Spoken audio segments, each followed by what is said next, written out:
A Russian anti-war activist faces possible deportation from Canada after his citizenship application was blocked on the grounds that his blog posts violated Moscow's harsh laws criminalizing criticism of the invasion of Ukraine.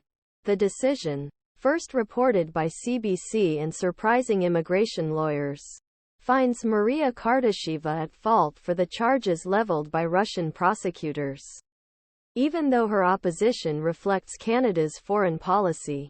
Kartasheva, founder of the Russian-Canadian Democratic Alliance, fled her hometown in 2019 due to concerns about Vladimir Putin's increasing crackdown on dissidents. While living Ottawa 2022, she learned that 2 blog posts about by Russian troops the Ukrainian town of Bucha had come to the attention of authorities Moscow. He was accused in absentia of spreading deliberately false information about Russian forces.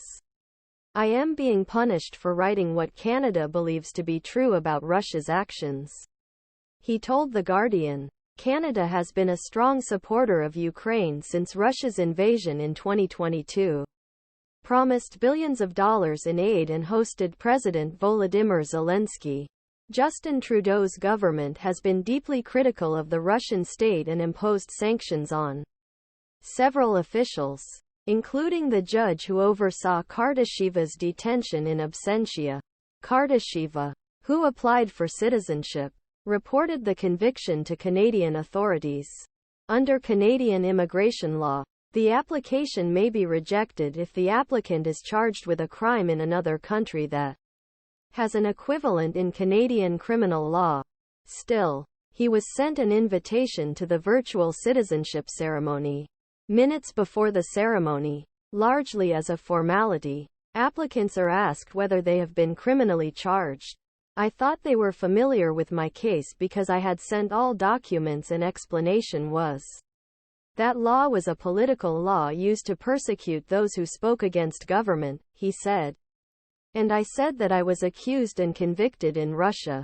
Officials later told Kartasheva that her response meant she could not attend the ceremony. She was heartbroken but was able to watch her husband receive citizenship. In December, Canadian authorities told him in a letter that his conviction in Russia was consistent with the Criminal Code offense of disseminating false information.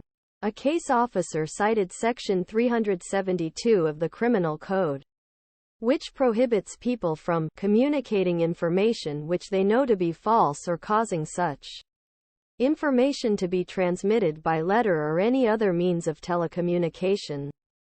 The rarely used 1985 law provides for a maximum sentence of 2 years behind bars.